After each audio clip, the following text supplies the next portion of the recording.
I was going to say stage time, whether it's if you're doing stand up, go do stand up. You know, if you're in Moline, conquer Moline and then move to Chicago and then conquer Chicago and then go on the road. And that, you know what I mean? Like, greetings, everyone. Come on in and have a seat up front to the Funny Muscle Podcast. If you're here, then you're looking to learn how to create laughs like a pro. So please help me welcome to the stage your co-host to help you do that, economics professor and open micer Chris Stifler and comedian turned author Mike Lucas. Dan Bakkedahl, ladies and gentlemen. how are you, buddy? Hey, this is Chris Stifler, my podcast partner. Hey, Chris. Hey, thanks for joining us. How are you, man? How are you, dude? I don't really follow your work, so I don't know really what to say about you. So That's okay, because we're actually friends. I'm going to talk about you just as my friend, and I'm going to introduce I like you. that. Our guest today on the Funny Muscle Podcast is one of my oldest friends. I haven't known him for that long, but Jesus, this guy's old. Thank you very much, ladies and gentlemen. Dan and I have gone back a long time. We worked together at Second City and Improv Olympic in Chicago. We have done shows on CBS Radio in Los Angeles. And since I left LA, my little Danny has grown up. He's gotten a lot of real incredible roles. You might know him as Harvey Langer. I don't even know if that's how you pronounce it, on Dinner with Friends. He is the Roger Furlong on VEEP. Oh my gosh, it's funny. He's such a nice guy, but such a dick on the show. Please welcome Dan Bakkedahl. Yeah, Luke, how could you left out Vegas, man? Oh, you know what? 3 hot months in Vegas. Are you afraid to admit you were in Vegas? Did you cause such wreckage? We all had our vices in Vegas. Yeah. Dan was one of our cast members on. You were one of the original cast members, weren't you? Yes, we were in the first. We were in the first Sudeikis and they had to split us up. They couldn't have 2 bald guys in one company. It would be. You've been active, my man. And what's the pathway to get to a Dan Bakkedahl career? Because I think here's the bad thing is I think you and I took the same exact path. Oh no, don't say that. Don't say that. No, I do. I because it's like if somebody asked me what should I do? I want to be an actor. What should I do? I would be like, go to Chicago. Even though it's all changed since the pandemic, I would still say go to Chicago, take classes at IO, do the Second City thing.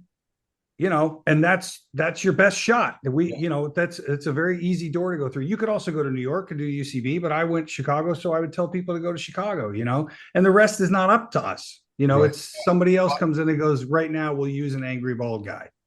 My original question was, how can I get to be co-host of a podcast? And they gave me the exact same answer they gave you. So what the hell? That's crazy, dude. Wow. Because, they didn't even have podcasts back then. That's wild. Anyway.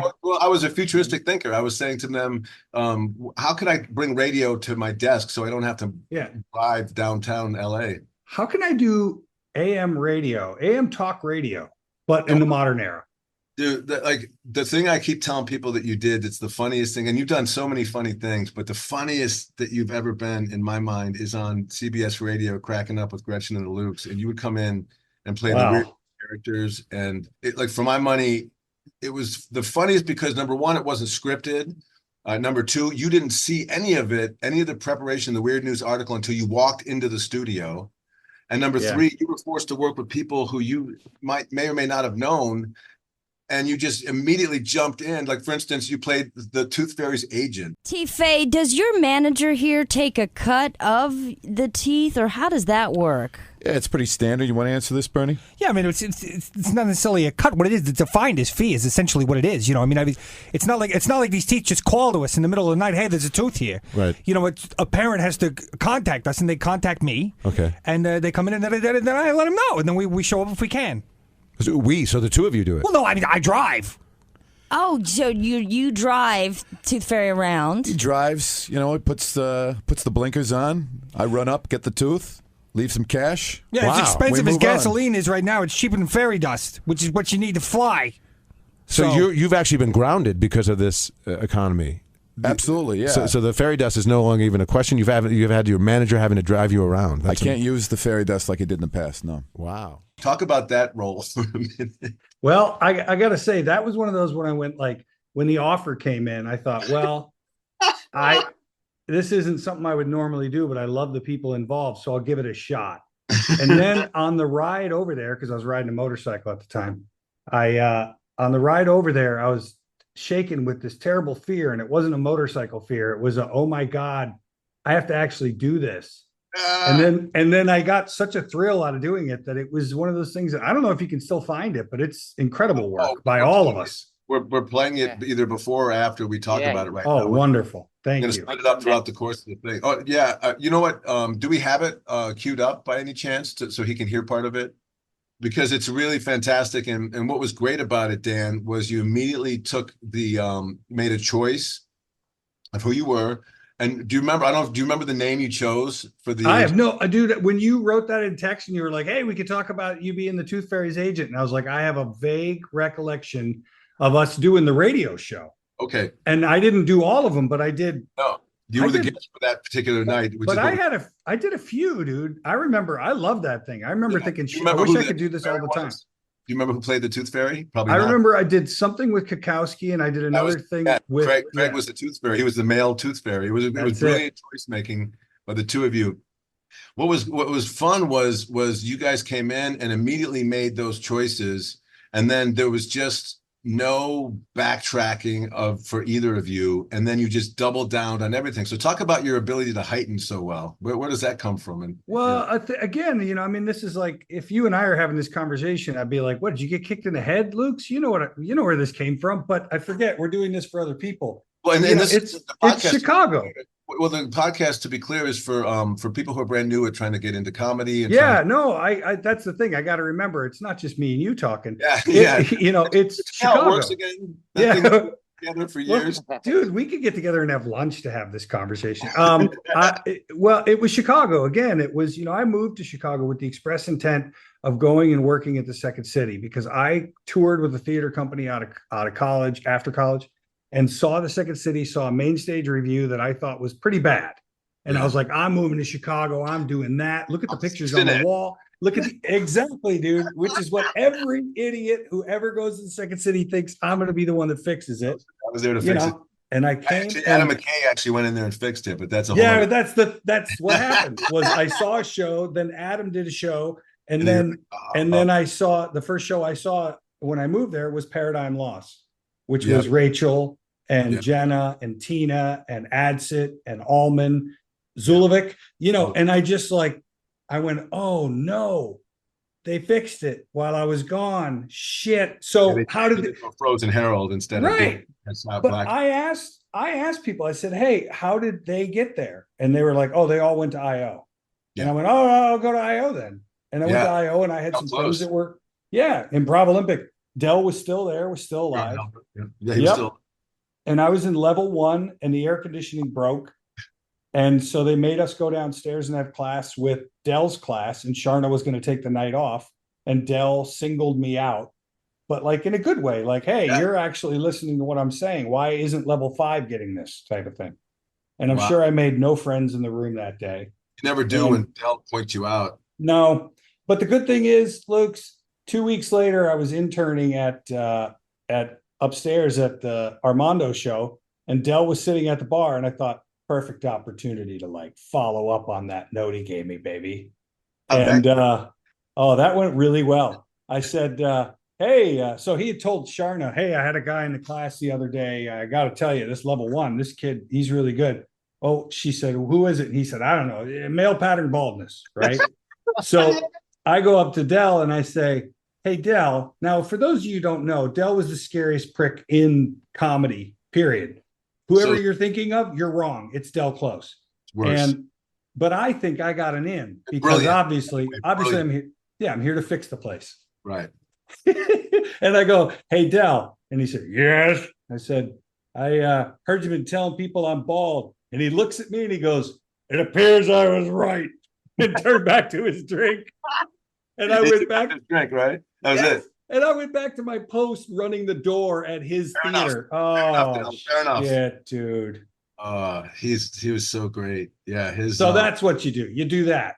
Yeah. Do that. You want to go. But seriously, I mean, I still think that system works in Chicago. I still think there's a strong improv community there where the heart of what they're teaching still exists. It is different than the New York style. New York style is they focus more on the game.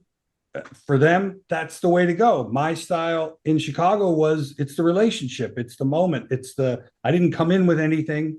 I'm going to try to remember everything so I can call back anything that comes up, you know? Well, speaking of a valuable relationship, if maybe Chris has it queued up now, we can listen to the relationship between thank you and the agent, you and the Tooth Fairy as his agent. And you'll laugh when you hear the name you chose. I can't wait. It's interesting because the actual article says Tooth Fairy gives less during credit crunch. 38% of British children, 34% of children in the United States not getting any money from the Tooth Fairy. And those that were getting money, down by at least 20%. Crap. That's crap. I see George is letting him in right now. Okay, now. It is a guy. That's got to be a guy. But he's got a manager. That's who we've been dealing mostly with, which is Bernie. Bernie Salins is the man. Okay. Gentlemen. Hey, come on in. Wow, did that music come in with him? Children lose a baby tooth. A fairy comes and visits soon. What is this? How'd you find this song? I haven't heard this in a long time.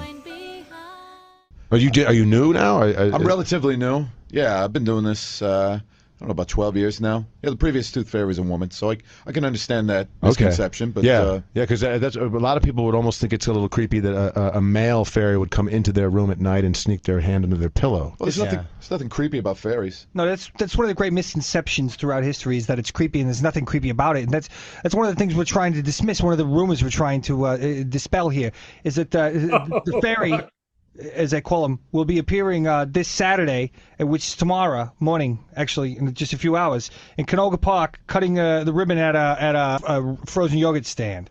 Oh, so you're branching out into doing openings and stuff? Yeah, I'm trying to do more, like public appearances, motivational speeches, shopping mall openings.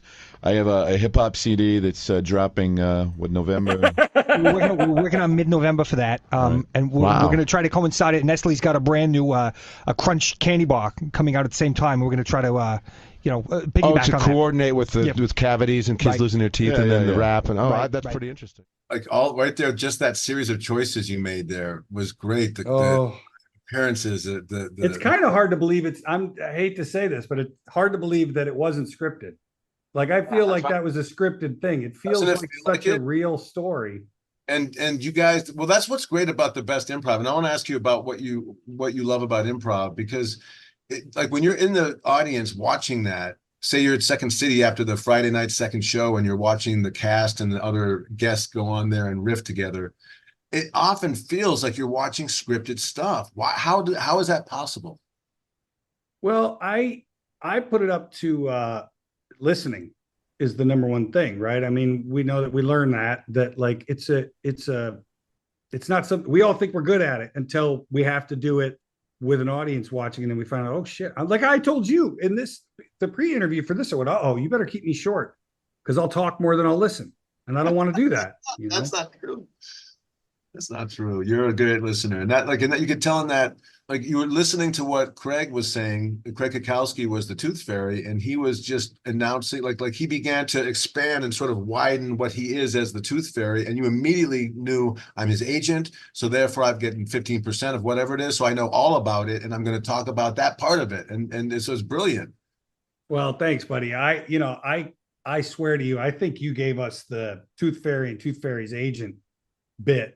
And then we supported that, but I can't remember, dude. Honestly, I don't. I know that I did a thing with him, with Khaki, and I know that I did another thing with Miles, and I can't remember. That was your voice in that clip. Are you saying that might not have been you?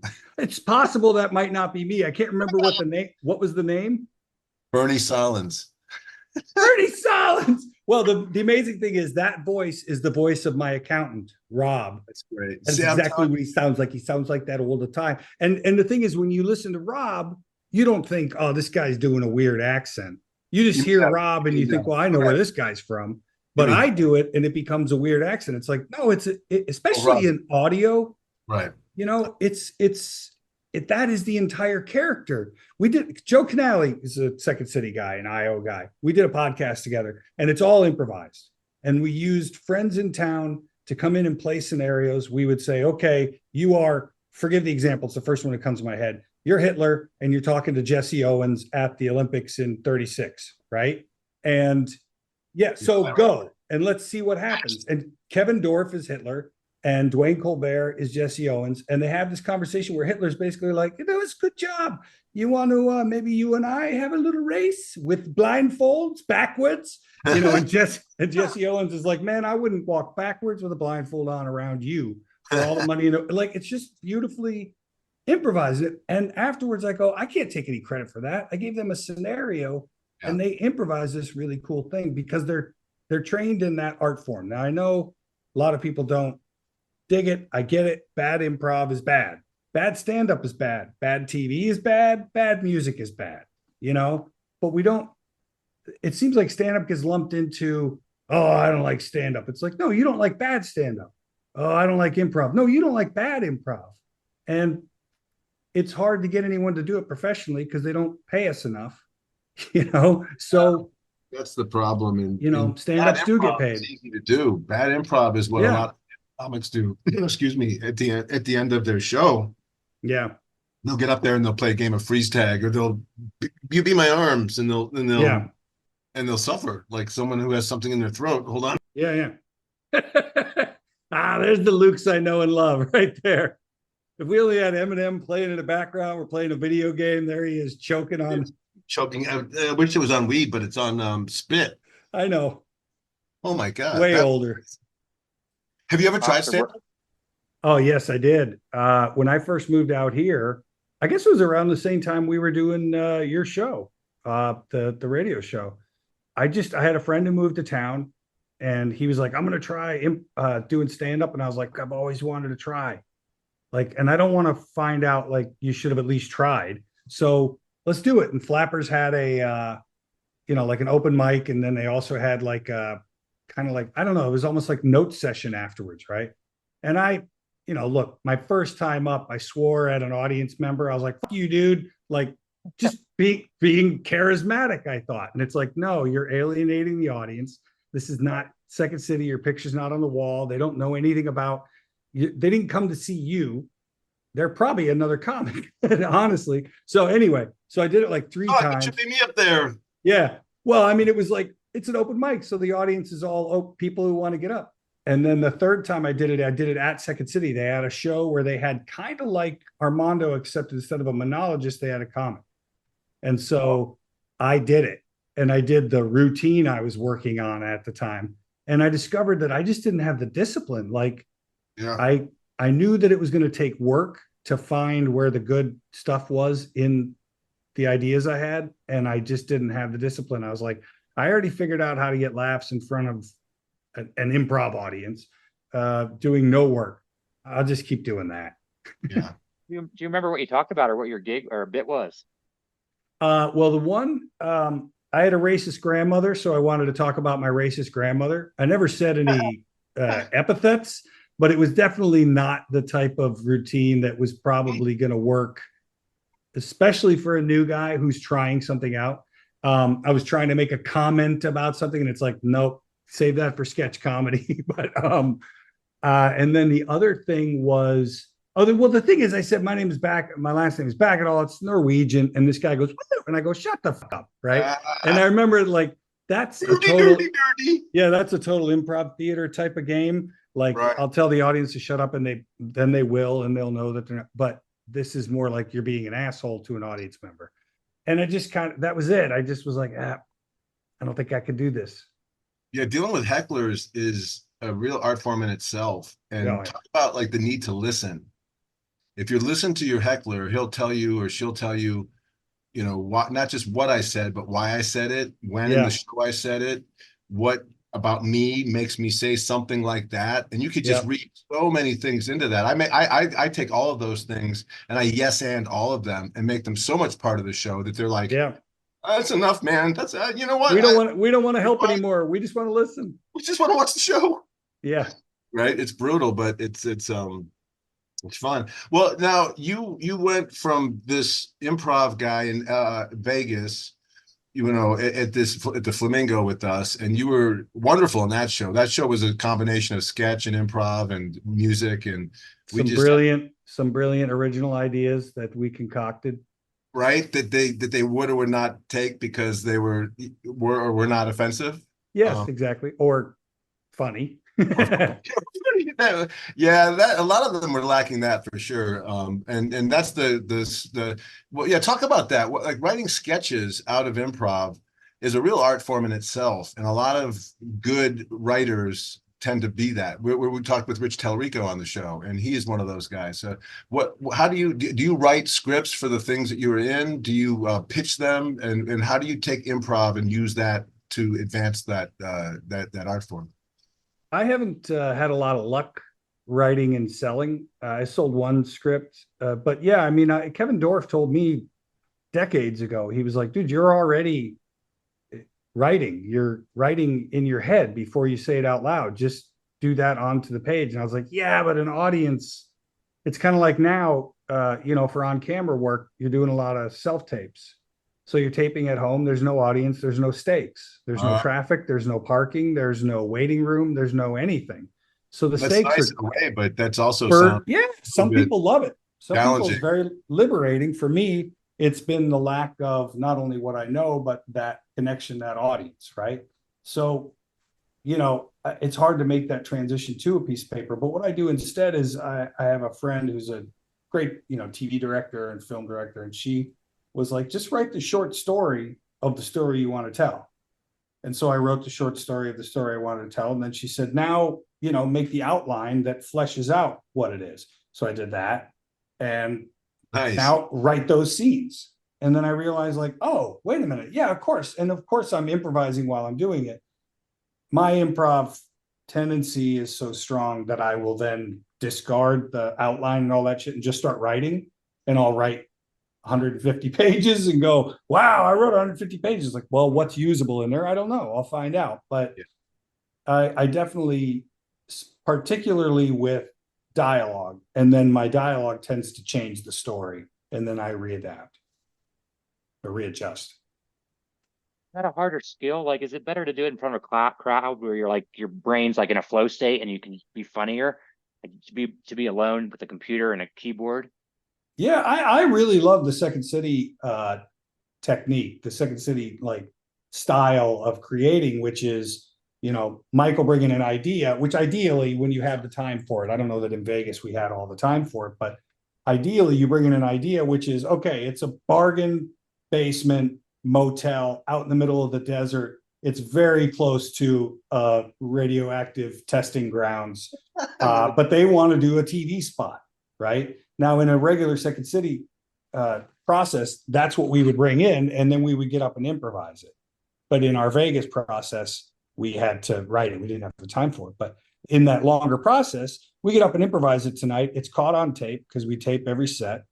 The next day, we look at the tape, or that night, we look at the tape, and then we go, here's how we want to adjust. And we do that for a couple nights, and it either works or it doesn't work. If it doesn't work, it dies, and you can go home and try to write it, or it works. And you then begin to commit it to page and then adjust it as needed until you finally find it and you set it. It can take a really long time.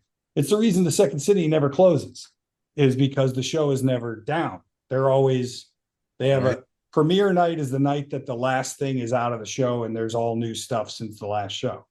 It's almost like a stand-up building a new hour. They have to slowly chip away and throw a little out here and there until they finally have replaced it all. Then they can perfect that and then have the taping of the special. Yeah, it's like a constant engine churning. There's new stuff being created while old stuff is being presented, and then boom, boom, boom. Yeah, and obviously it's obvious why it attracts the mentally ill. I mean, there's a reason we're all nuts, because there's never going to be enough laughter.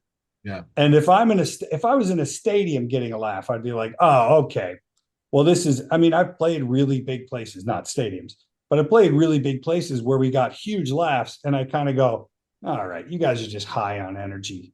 We're not earning laughs. And I've played tiny places where I've gotten one laugh and it felt like it filled the room, Yeah, it's interesting how the big crowds, I think Steve Martin finally put a kibosh on doing them because he said it's a different art form than it is at a club. You're just Yeah. a different instrument almost.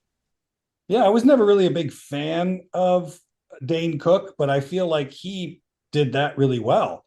You know, just not a fan of his comedy. I mean, look, there's not a lot of comics I'm a fan of, so no slight against him. I decided a long time ago not to do stadiums, not to do sold out theaters, just for that Smart. reason. Yeah, That's smart, dude.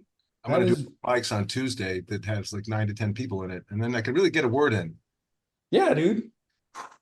I like it. That's a good idea. If that cricket would shut up in the back of the goddamn shut up! Stop heckling me! Someone turn that faucet off. I can hear it dripping. It's killing me. I don't go to where you work and try to fill your cup. Sorry, that's hack. I'm sorry, but I just got so mad at you, Faucet. I'm really sorry. You hydrate us. I shouldn't be mad. Oh, that's all I got. Redemption. I like this. You like the redemption? Add it to the routine, dude. It's in there. Good shit. It's already there. I'm just regurgitating material that no, I'm kidding. See, that's how good I am. You don't know. You never know. Is he in a diner? I wish the people could see the picture so they'd know what's going on at the diner. This is kind of a fun question. When did you first know you were funny? How old were you? When did you do your first bit? I think I realized I'm the youngest of 7, and my brother right above me is a real clown. And then the youngest of the first 4 kids is also kind of a handful. So there was a lot going on, right? Wow, 7. So very early in school, I tried some of the shit I was trying at home. Things like, hey, I have to fart, so why not do it really loud? Or, like a burp attack, which is like swallowing air and burping, except I would go, oh no, burp attack. And I'd get kicked out of the class and I'd be out in the hallway like, I fucking did it. I nailed it. The class loved it. It's idiotic, sophomoric. Obviously, I was in first grade, so it should be.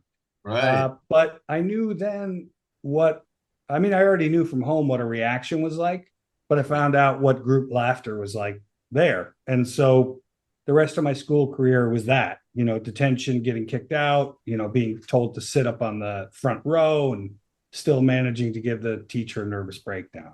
Where did you go to school? Elementary and high school was in Stewart, Florida, which is Florida. That's right. Okay. A little tiny county just north of Palm Beach. No, I know Stewart. I did. We would do. That's like horse country, isn't it? Up there. Yeah.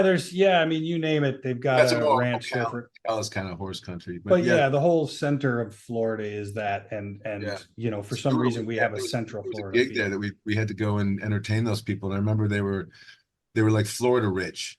So it's a rich little town. A triple wide, not a double wide. Yeah, no, this is a double decker. It's a double decker. That shit'll tip over in the wind. But yeah, it's actually a really beautiful place. It's just not a place I don't think I could live. Weather, bugs, all of it. Well, speaking of that, what was the worst gig you've ever had? Weren't you on? No, you weren't on that gig. It was a gig in Vegas that was a Second City corporate gig. And we were going to do this gig at the Hard Rock on the joint stage. So this is like the Black Crowes played there, like bands play there. It's a big deal. Yeah. And we're playing for, I can't remember, Pella Windows or whatever, right? Software company, it doesn't matter. And they are not having it. They're like partying. The only thing that's missing is the music isn't on. And we're doing our funny little sketches, but they are totally having their night. And so we start fucking around and doing whatever we want, right? A guy walks up on stage to like wish himself happy birthday and has to be ushered off stage. Like our stage manager, Leslie Stone, who's Eddie Furman and she are married. Eddie was on this gig. She calls the show. That's it. Show's over. The crowd doesn't react or notice at all. Doesn't care. Next up is Dave Koechner doing T-Bone, Naked Trucker and T-Bones. Like their 2-man live music and comedy show. And they had a little more attention, but barely. It was, like I said, the only thing that was missing was the music. It was just a Saturday night party and we were the music instead of music. It was awful. Yeah, that there's nothing worse than being ignored. Like it's okay to be Oh, booed. If booed means I heard you and I don't like it. yeah, and Ignore, I can improvise. I could give a shit that you're even. Yeah, and I can improvise. But when you're just not paying attention, oh, dude. Yeah, like if two improvisers yes and in the middle of the woods, is there really a scene? Yeah, No one's because they no, got each other for That's an true. audience. True. Sometimes that's all we need, Danny. Yeah, two people, me and you. Speaking of intriguing, I'm sorry, but sometimes I just wonder at my segues. That was great. Roger Furlong. Mm. Where in the F did he come from? That guy is relentless. He's hilarious. Well, it's you're not into those things. Oh, you're relentless, but you're not mean. No, but it's the writers. I mean, that's how he was written. And I'm an actor. Now, I will say my brother's got mad at me for this, but my brother Tom is who I always said I'm being when I'm Roger Furlong. He's a prosecuting attorney in Florida. And That's he's great. he's the comical version. He's the foul mouthed, Right. louder, larger than life, basically local politician who is not as serious as Roger Furlong. Like I feel like Roger Furlong is on the verge of a heart attack all the time, but they wrote it. Funny. And then his partnership, it's like a Laurel and Hardy, relationship.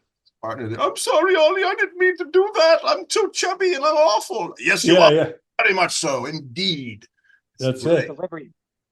Well, it's funny because Nelson Franklin, he was a kid basically when we were shooting it, but the guy that plays Will, my assistant, he is just that dry in real life. He's a big dude. He wears those glasses and he's got a great voice, a great speaking voice. Wonderful. And he's just very, when you got a great speaking voice, you don't have to do theatrics and acrobatics with your voice. You can just have a great voice. So. Oh, I'm sure we can just slip it under the skirt of the Homeland Security budget. Tell them why, Will. The budget has a fatter, more womanly behind than myself. Looking at what I'm looking at here? Well, tell them the first rule of hiring male staff. They must be substantially less attractive than the congressman. And I almost hired an Iraqi war veteran. Third-degree burns on half of his face, but the guy had personality. So, Will, tell him why I hired you instead. Because I'm repulsive both in appearance and manner. We gotta go. Will's got a full day ahead of him. Tell him what you gotta do, Will. Well, I was hoping to finally finish my passion project. Which is? Rerouting my urethra to behind my balls so that I have to sit to pee like a real girl. Well, how did you get that role? How, like walk me through. Yeah. Was it a Los Angeles or a New York thing? It was in LA. No, I didn't know. So it's a bit of a longer story. I'll try to make it shorter. Armando Iannucci, who was the showrunner on VEEP, had a movie, a show called The Thick of It in the UK, and then a film called In the Loop, and I auditioned for and booked a role on In the Loop. So I was going to go do a movie with this guy. And then I also, at the exact same time, booked another movie with a big studio and a big star and a big up-and-coming director and my brilliant agents, none of whom work for me anymore. Not because of this, but I'm glad I could say that now. They said, no, you got to do the big studio one. And I went, but this Armando guy, he does what I trained for. He does improv, sketched, but like they've written it, but you can improvise with it and you can play and you're involved in the process. So I didn't get to do the movie. Then the movie was nominated for a bunch of great shit. And the other movie nobody saw because Paul Blart came out at the exact same time. So then the show, yep, that's it. The show came around and I got to audition and I went in. Allison Jones was the casting director. And I said, I think I should read for that role. I was reading for Tony Hale's role. And I said, far be it from me. I've never said this. I won't ever say this again, but I think I'm supposed to read for that role. Because in the movie that he did, that's the role that I booked that, anyway. Right. So she said, let's have you read what I brought you in here for. And then I went in the room and Armando said, you should be reading for this other role. I read for the other role, which was a weird thing. I felt so stupid when that happened. I was like, oh God, she's going to be pissed at me. And then I got a call back and the callbacks were with Julia. And now Julia's in the room with you and you're meeting Julia in the room. So be cool. Okay. No problem. I'm freaking out. And the audition process went great. I went all the way to the test and I got to the test and there's Walsh in the room. And I was like, oh, he's perfect for this role. Like, I'm not getting this. Matt Walsh? Yeah, Matt Walsh. Oh yeah. And Yeah, and he got that role, right? And I mean, that's what was right. He was perfect for that role. And Armando came in the room and said, "Don't worry, the rest of you," because it was Brian Husky and Andy Daly, and a who's who of improv comic actors. A character comic. Yeah, and he said, "Rest assured, all of you have places in this show. We will find a place for each of you. Don't sweat it, type of thing." Okay, that and I'll believe that when the check clears. Yeah, exactly. So it got down to the end of the season, and I had come in to read for a couple other small roles that I didn't get. And I was like, oh my God, I guess it's not happening. Like, what happened? Maybe I offended her by the whole, I should be reading this or whatever, right? Oh no. And I get a call saying, "You're going to Baltimore on Sunday. They made an offer for this episode of VEEP. Everybody gets paid the same, blah, blah, blah, negotiation shit, right?" And I was like, okay, great. I'll bring my iPad and read it on the plane. So I get on the plane and I open the script and I see this character and I'm like, what? I'm not prepared for this. I can't do this. This is the whole episode. I mean, episode 8 of season 1 is all about Roger Furlong and Selena Meyer trying to figure out whether or not she's going to endorse or not. That's the whole episode. And I get there and the process, and this is really way too long, but it is fascinating shit.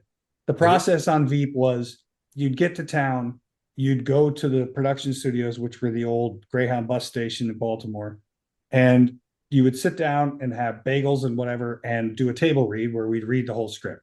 Then you'd go away for lunch and they'd either bring you back or do rewrites and send you back to the hotel. And when they bring you back, they'd say, okay, let's get scene 7. So that's Dan, Tim, Julia, and Nelson Franklin, right? You guys are, okay, great.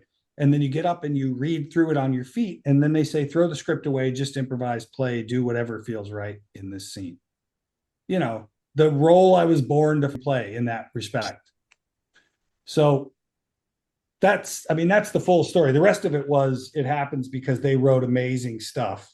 And then they wanted to keep writing amazing stuff for this ridiculous character. So I got to keep coming back. You didn't know that this was going to be a featured character. No. And your making that their writing come alive is what did it. I don't know if that's what made it come back, but I think that is part of what extended it because, I was running for governor in Ohio as a congressman. I'm not even a senator. I'm a congressman. So how big of stakes are there around me? Like, I didn't even win the governorship of Ohio. I'm probably not a very good congressman. So there's what reason do I have to be here? But like a lot of loudmouth Congress people, I was able to keep myself relevant, by being a pain in the ass, and it wasn't me, it was the role. It was like, well, if we need something to derail, you know what, bring Furlong in. He'll derail anything. So that's great. He's a penny on the train track right there. Oh, dude. Oh, it was so much fun. Well, I mean, the majority of it is scripted. I mean, even when we would put the scripts down and improvise, you suddenly find out just how much you memorize just by reading it. You know what I mean? Because you're now going, well, wait a minute, in the scene, we did this, and I said that, and then she said that, and that. I don't eat pizza very much, Roger, but when I do, it just makes me so happy, Thank the Chinese for that. What? Chinese invented pizza. No, they didn't. Yeah, they did. The point is, there's boxes and boxes of this stuff out there. I know that. That's a fact. That's as much a fact as Will's impotence. I don't think that's appropriate. He doesn't mind. Do you, Will? Whatever works, sir. So, but it would be little moments, little turns. I mean, I can think of 2. The first one was my very first rehearsal was with Julia, and everybody, the whole cast was there, and it was me and my assistant in the presidential suite, right? And I improvised right off, like, she goes, welcome. And I said, nice room. She said, yeah, it's a presidential suite. And I said, wow, vice presidential anyway. And it's just a little throw off, but they put it in the script and it stayed, right? And then later in the scene, she's talking, and I, as an actor, I'm going, what? And then I was just like, take the power. Just take the power. And I interrupt her and I turn around and ask for a glass of water. And she starts laughing. And so we start the scene over and she said, please keep the water thing. So we kept the water thing. And then she, on the next rehearsal of it, said, I also would like some fucking water. And then they bring her water and she goes, I want this thing. Like that was all as a result of improv, which was a result of my fear in the moment of like, oh my God, I don't know what to do. That's fantastic. Yeah, and I think that's the beauty of being an improviser as an actor. A lot of my friends who do both have mentioned that it comes in handy in those moments. For sure. If you're encouraged to do it, I mean, like that's the thing. There are some places where they go, hey, we don't improvise here. And you find out right away.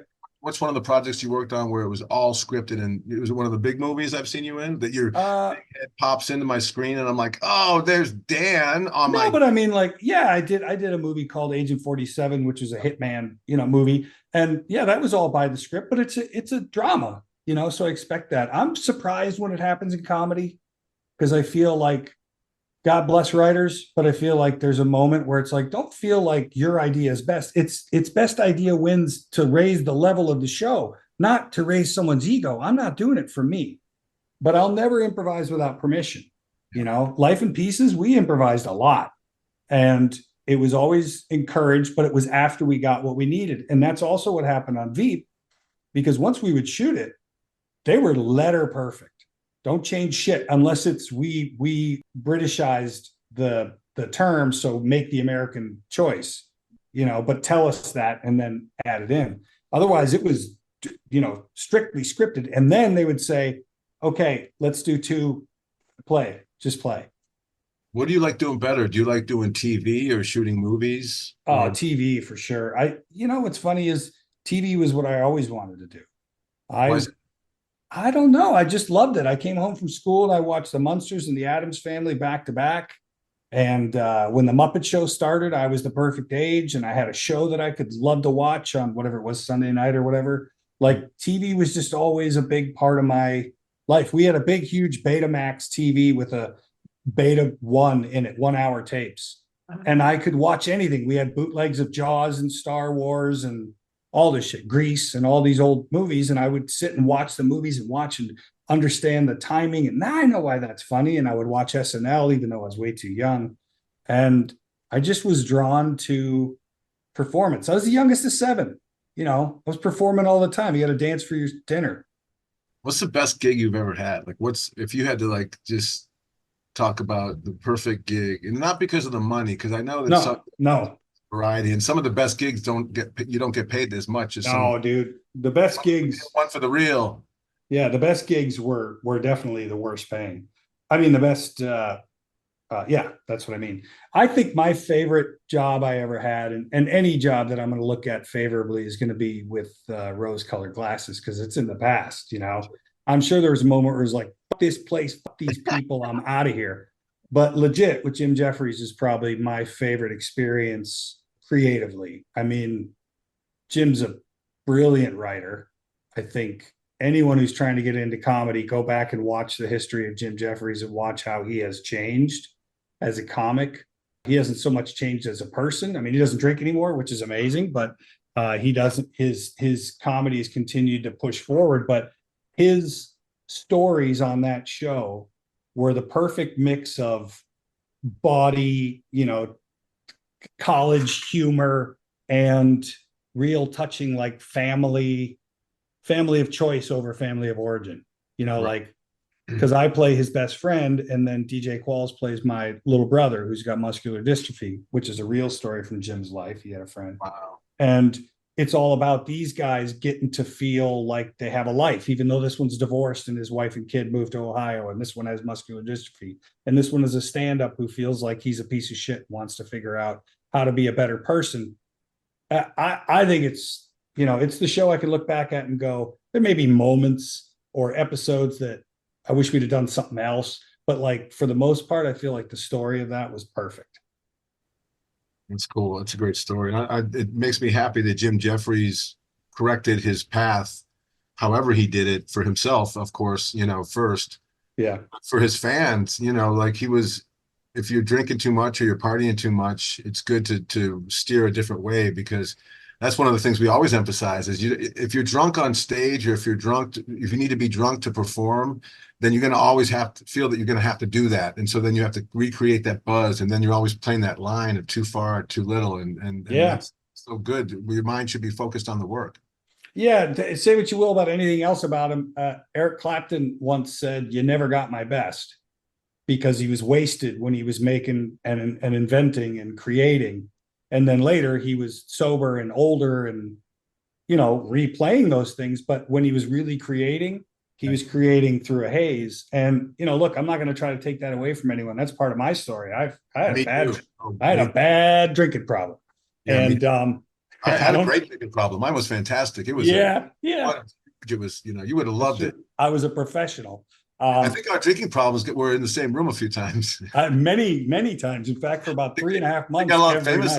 I saw them arm in arm once. Yes, me too. But that's the thing. It's like, a guy like Jim, to this day, is a dear friend, and that was not what I expected going into a TV show. I thought, yeah, you'll make some buddies that next time you see him at an audition, you'll have something to talk about. But he became an actual friend. We got together and played pinball a couple days ago with his son. Like, it's the people that you meet, but like those kinds of special stories, a show that, not a lot of people watched, but are still discovering because it's on Hulu. So people discover it and go like, "Oh my God, what is this? Where was this?" And you go, if you don't, Brad Pitt is famously a huge fan. Carl Reiner was a big fan, No, Rob Reiner. No, Carl Reiner, the dad, was a big fan, loved the show. These people all reached out to Jim and created relationship with him over the show that they created. That's the thing, Rushmore of comedy for people like us, Brad Pitt, but the rest of them, Yeah. Who is your favorite besides Jim Jeffries? Like, who is your favorite person to work with? Like that you got the chance to be on the same stage with, or in the same, set with. Is there someone that really affected you in a way that you could say, wow, I really became a different performer after I watched them that close? I think, playing along with people like, I did a film with Bryan Cranston, and no numbers were exchanged. It's not like we're pals, but like watching a guy like that and how he handled himself on set, how he handled like Rainn Wilson was another guy when I did my episode of The Office, just like led by example.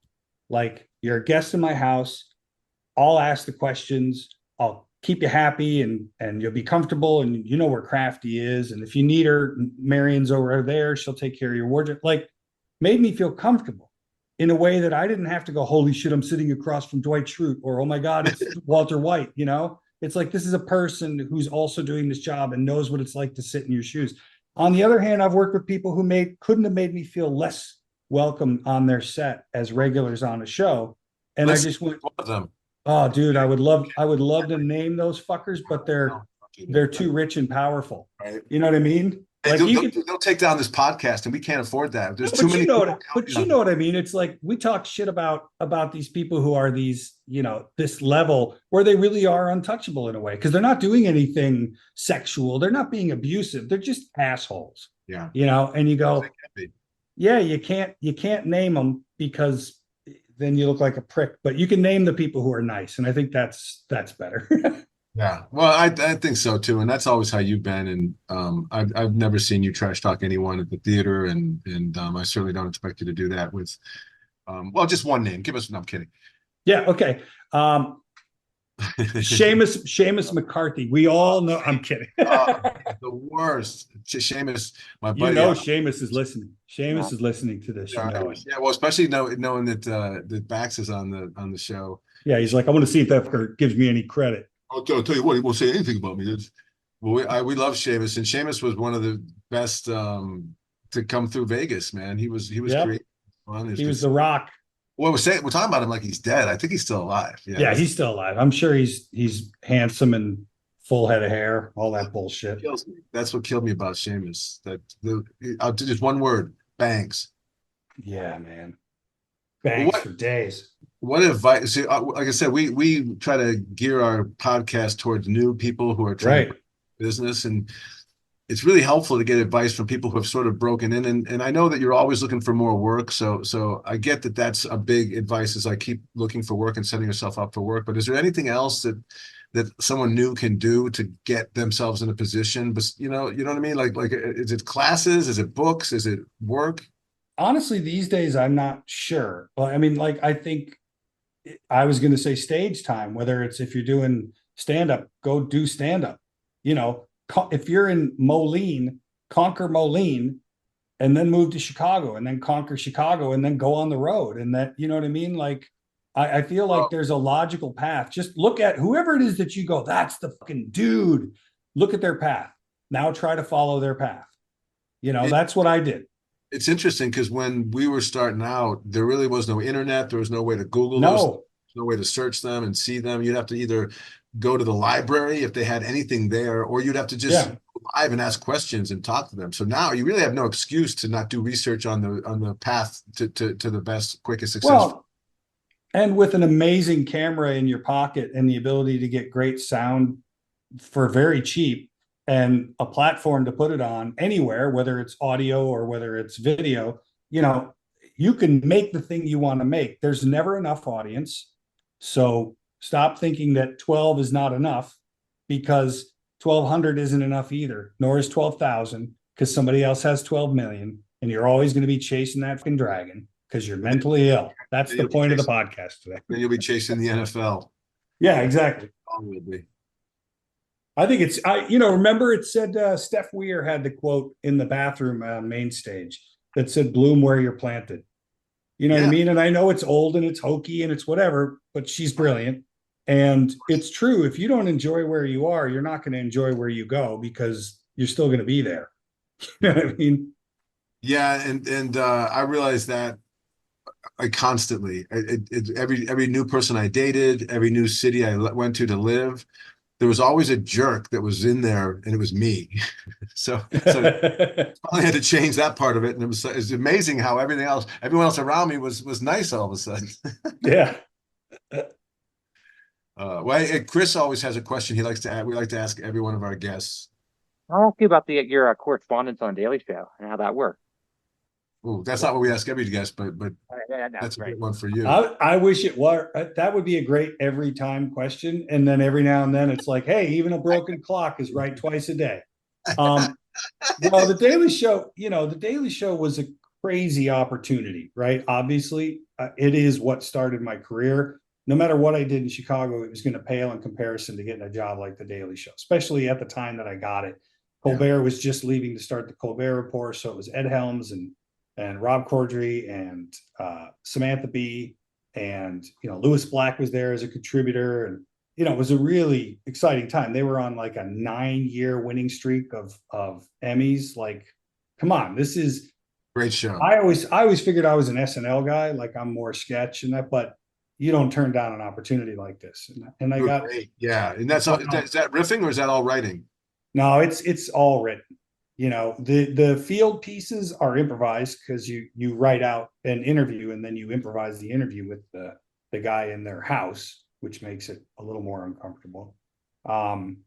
Sometimes it was at a neutral spot, but the stuff in studio, stand-up stuff, was all scripted and teleprompter and all that. And I just never found my groove, and I also came from the world of group work.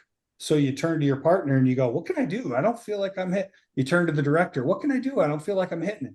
And on the Daily Show, it was, we don't have time to teach you how to do this job. To put it bluntly, that was their response. I have since. So if there's a time crunch and a money crunch and they were like a national network budget. Yeah. Except, here's the thing. They pulled me out of Second City IO, Chicago, they know that background. I'm not a stand-up, so they know that. They give us a couple scripts and give us a couple days to prepare them to do them in the audition. And then we come and do a couple different scripts in the studio with a couple weeks preparation. Then you come in to do the show, and they want you to now do it day of. Okay, fine. So they've completely changed the amount of time that you have to learn this thing. Okay. But also just that, like, you have to already know how to do this. And I was like, well, I'm going to do what I did in the audition. No, that was, your audition was better than the other auditions, but still not good enough to be a new character type of thing. And I struggled to find a character. Yeah. And I think by the time I finally found, I pitched an idea early on, which was like, what if I'm like the sweaty, unprepared guy with the comb over who just can't seem to get it right, but it won't interfere with the story. That'll just be the character. That guy exists. We see him all the time. No. Okay. You know, I come from the world of yes and I get no. Yeah, I go, no. all right, so yeah, and I go, can I grow a comb over anyway? And just kind of like find the character. And they're like, I don't like the look. And I was like, all right. So anything I'm pitching is dying. I made really good friends with producers and writers there who told me like, look, just do your time and go, because this is the way it goes. He's the boss. And if he's not high on what you do, that's how it is. And I get it. I mean, I've had other jobs like that. Look, if Julia didn't like what I did on VEEP, there would have been no episode 2, let alone season 2, you know? She loved your water scene. She loved the fact that that's what it was. She was like, you gave me that water thing. I'll never forget you. You gave me water. I'll bet though, because you proved that you could think on your feet and that you weren't so amazed by her stardom that you didn't want to play the character. You made a character choice. Yeah. And to be fair, on The Daily Show, I was afraid to make a character choice because I was intimidated by the stardom of the guy at the head of the show. I couldn't believe where I was. And there was no... He's so confident. He's so... Well, it wasn't that as much as it was just like, there was no adjustment time to be like, oh, you're now on the hottest comedy show on TV. Right. There was no... But I also didn't have, like, a lot of them get thrown in feet first. Night one, they're on the show. Welcome our new correspondent. And I came... My first day on the show, I was in Seattle doing a field piece, having never had an opportunity to do anything on the show. So I felt like I got a weird, it's like I got put in on special teams and then they went, oh, this guy can't play quarterback. And you go, well, we never even tried me out at quarterback, but you had me a gunner. I was a gunner. It was a weird thing where I just think sometimes there's not a fit. And it didn't feel like a fit to me either. That's the beauty of time, is I can admit, oh, I didn't feel comfortable there either. I didn't feel like me. That's so amazing that someone, I just know you and what you're capable of. And the fact that you would go somewhere and someone would be like, nah, that's not really what we're looking for. It blows my mind. But there's so many people like that in LA who are just, we just talked with Tom Clark. Tom Clark is a comedian who is the same thing. He's brilliant. He's funny. He's got a great look. He's a Wisconsin guy. So he's got that thing. Yeah. And you just can't find that one part that where we need that guy. And then that guy pops. And like, yep. It feels like that's what happened with you, with Roger Furlong and Harvey Langer with the Dinner with the Parents. Well, I think the VEEP one for sure. Yeah. I felt like VEEP was a 100% fit, as was Legit, because Legit came first. And Legit was one that, like, I saw it on page and I went, uh-oh, it's a little too close to home. This guy's a drunken mess. He's losing his family. He's, like, I don't get that. This is but my feeling really was like, uh-oh, this is supposed to be a comedy and this all feels very real to me. I know that telling the truth is probably the quickest way to get to comedy, at least in my experience. And committing to it, that's true. But will they do it? Will they have the guts to do it, or will they do it drunk on set? No, I just mean like, will they let us? I knew you guys would have the guts to handle me, damn Backaboo. But I mean, like, would they have the guts to let it be real? Yeah. Or would they want it to be like, I'm drunk, so I tell her this I'm drunk? Or would they let it be like the drunk guy just talks a little more succinctly? You know what I mean? Because he's trying to hide being drunk. Right. And they did. And I think that's a testament. I love that. Well, it's never funny when someone dances poorly. It's always funny when someone tries to dance well and it dances poorly. Right. And you remember when we were in Vegas, we did the Bad Magic Act with the flamingos and all that. And our director said, look, bad magic isn't funny. A person trying to do magic well and failing is funny. But bad magic for bad. And we went, oh, that sounds like a really big. That's a better idea, but that's not what we're prepared to do. That's not what we're going to pitch, man. We just wanted to. We had so many ideas like that. That was funny, man. Well, but you learn. Because some people break the rules, right? I mean, Mitch Hedberg, nobody would say, hey, what you should do is what Mitch Hedberg did. right? And I don't mean the end. I mean, like, go on stage and do that character, or Bobcat, or a million other comics that you go, don't bring an arrow through the head and glasses with a big nose and bunny ears and sing a song about King Tut. That's dumb. While you're wearing a white suit and a pencil thin black tie, that's idiotic.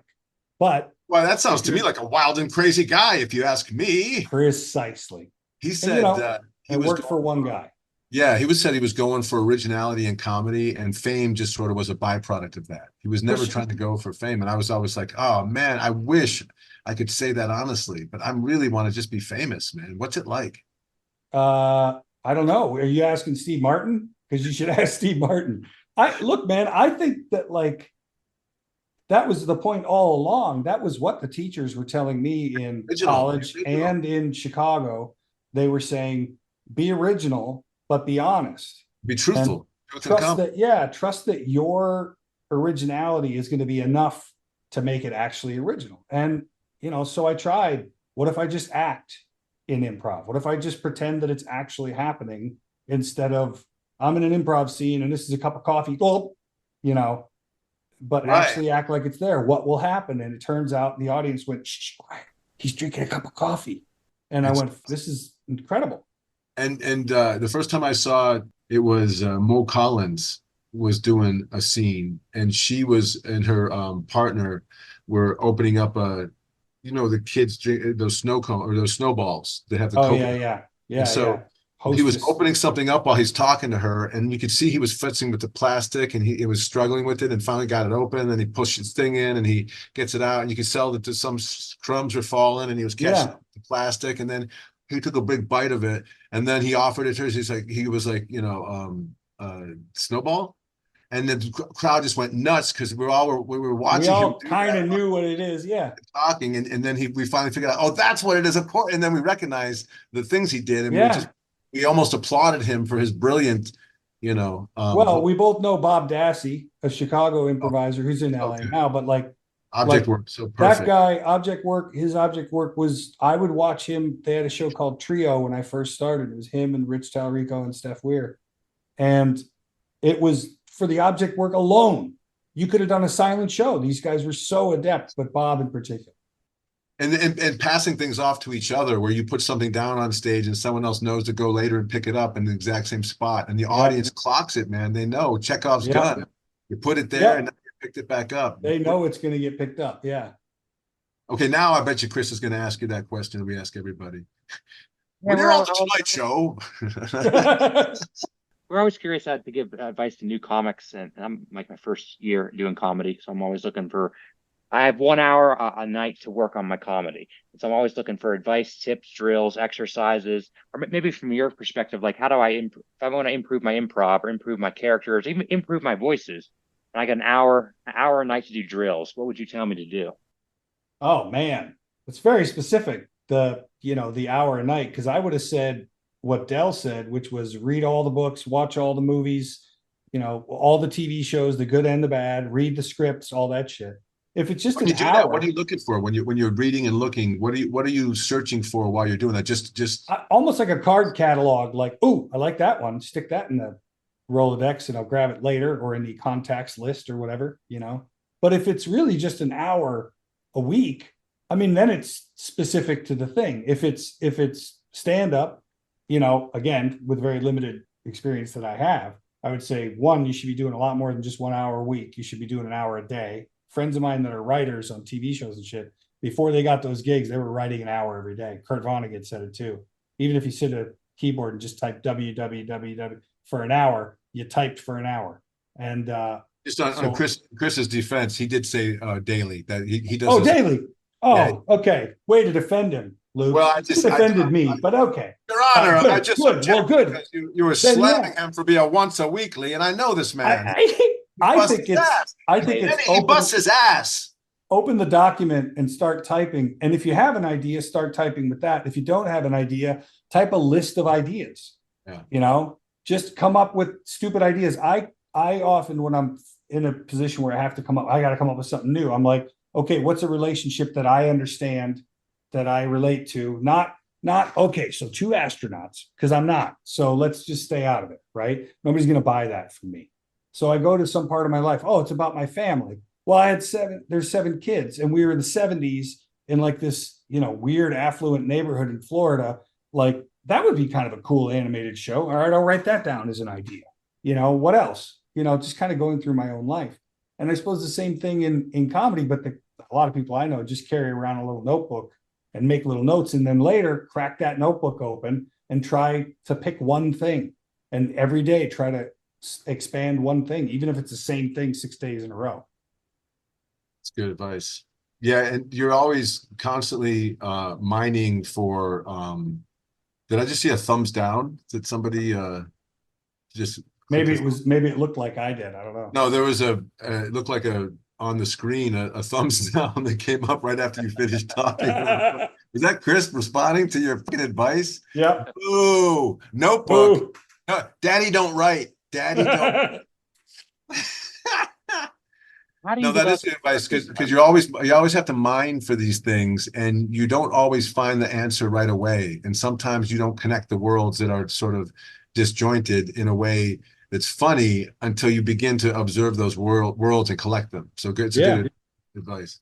Mike has given me skills to develop my voices, and I'm a professor, so I'm like very straight laced, like just academic. So I have a hard time shifting into the goofy and like really committing to a bit. So what would you tell the advice you gave? Commit to the bit. Ask for the water. Just don't be star-studded and just go for it. It sounds like a good advice.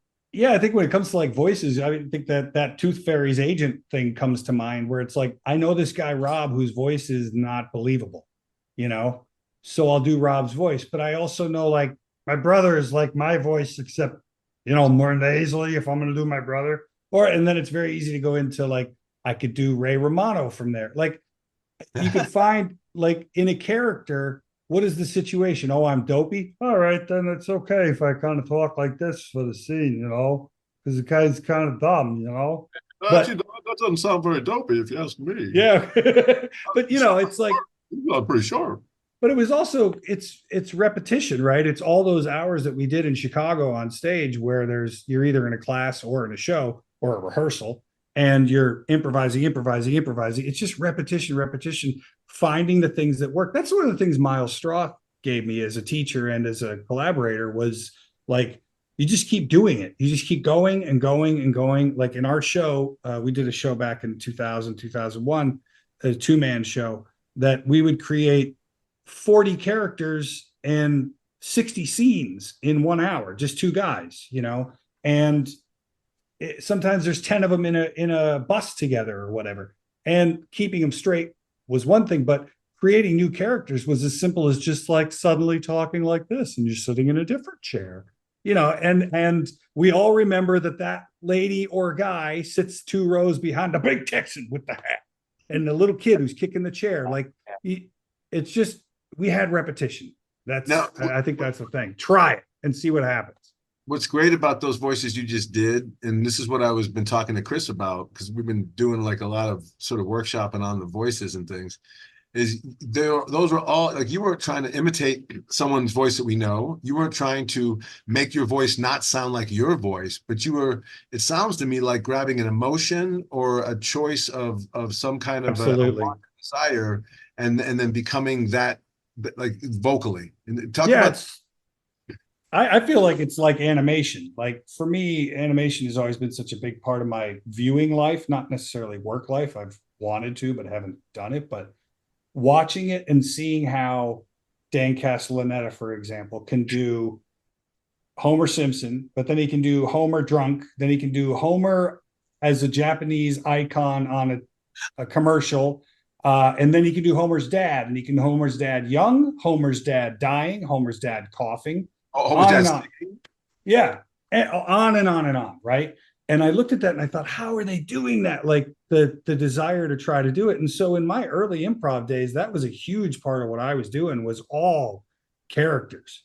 And it was when I took Mick Napier's class at Annoyance, when he was like, just play yourself. What are you doing? Like, what is of all the places, the Annoyance told me to stop, You're too much for us to hear at the Annoyance. Yeah, well, not that, but he was like, what about yourself? You've never played yourself. And so I started doing that. Yeah, he wants you to be honest, and Yeah.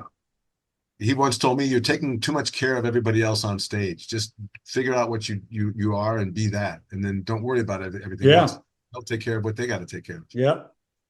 Which is weird because the improv, you really are taking care of each other. And he didn't mean to don't take care of each other, but meaning you don't have to try to adjust what you are in order to justify what they are claiming to be. Let them. Yeah, you don't have to be a codependent scene partner. Exactly. That's what he's trying to say. That's what I was being, a codependent scene. I'll help you whatever you need. That's great. Okay, we're ready. That's okay. Now. Yeah. It's funny. Well, cool. That's great, man. Thank you so much for your time. This has been very insightful, and you know a lot more than you come across as knowing. Your face makes you kind of seem like you might be stupid, lost a little bit. Oh. Yeah, well, thank you for saying that, because improv to me has always had a spot in my heart, and as a stand-up comedian, to add improv into the world of stand-up comedy was always looked at a little like by the real old gatekeepers. It was always like, that's not, what is that doing around here? Right. That doesn't sound scripted at all, Yeah.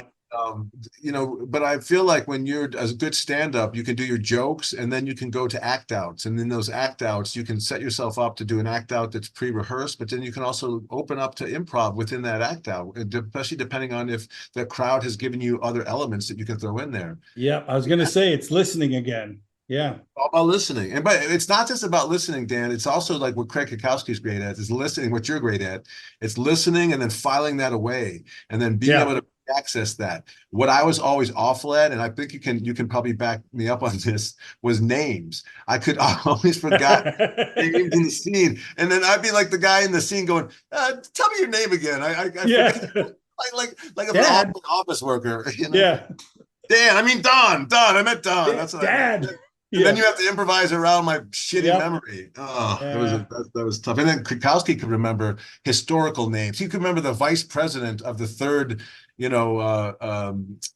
presidency of the United States. Czechoslovakia. Yeah, well, that's right. It's wild. Some of these guys they're from another. I mean, Brian Stack, Kevin Dorff. Like that. Stack is like that. Obviously, Khaki is, I think, the top of that Mount Rushmore. He's the Washington on there, but encyclopedia brain, and I love it. And he was in our cast at in Vegas. On my touring company. He was my castmate in the Green Co. Wow, that's us. We're Green Co. boys.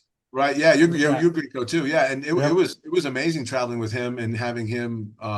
He would always do bits in the car. Like he would always do the raccoon, and the raccoon would always are fastidiously clean, and so he would just do whatever. I would hand him anything, and he would, it would be like you clean it, and he would take it, and then he would turn on a little faucet, and then he would clean it with his little raccoon hands, and then he would be like and then he would freeze when we were like, hey, what are you doing? He'd be like, so there was this bag of the raccoon freezing, cleaning something that you handed him, and it was just that's what makes touring fun and what makes teamwork fun. And as a stand-up, you don't get that a lot. You have to go to the coffee shop after the show, or but I love your teamwork, buddy. Yeah, thanks, man. You too, buddy. Yeah, it was a lot of fun. I don't want to say goodbye. I'm one of those people that will talk forever, but I know you're busy and you got probably movies and TV shows to tape. We should be going. All right, we'll talk another time then. I got all the time in the world. We do actually have to be out of D.C. by tomorrow evening. It's a metaphor. I don't think it strictly is, sir. As a figure of speech, sir. You're about as annoying as a condom filled with fire ants. How's that for a fucking metaphor? It's a simile, sir. Shut your mouth, you fat girl. Yeah, give me a breakdown. What'd you think of the interview? Well, I love that Dan is still dependent in a good way on improv. These actors that are stuck on the script are incredibly talented, and what they can do is amazing. But if you add a little bit of improv to that, you really can massage things into a cool end result. And it's the same with stand-up. If you are able to, at any given point, launch into some improv and then launch back into your act and do that back and forth, it's a really cool way to make the show seem a little bit more live and spontaneous than it might be. I think with the device about him, like doing asking for the water in front of, VEEP, Like he basically said that he didn't do that at the Daily Show and didn't have success because he never really found his confidence, his character, where he just went for it with Veep.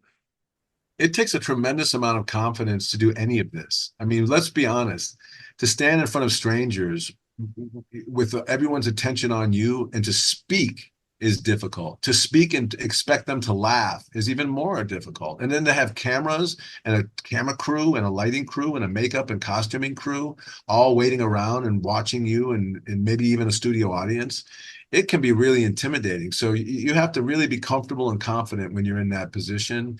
And the only way you get comfortable and confident with this stuff is by doing it over and over and over so well. Like, what do they say? I need to do it so many times. Not that I don't make a mistake, but that I can't make a mistake. What I like about Dan also, he's a family guy. He values friendship. He's a kind person.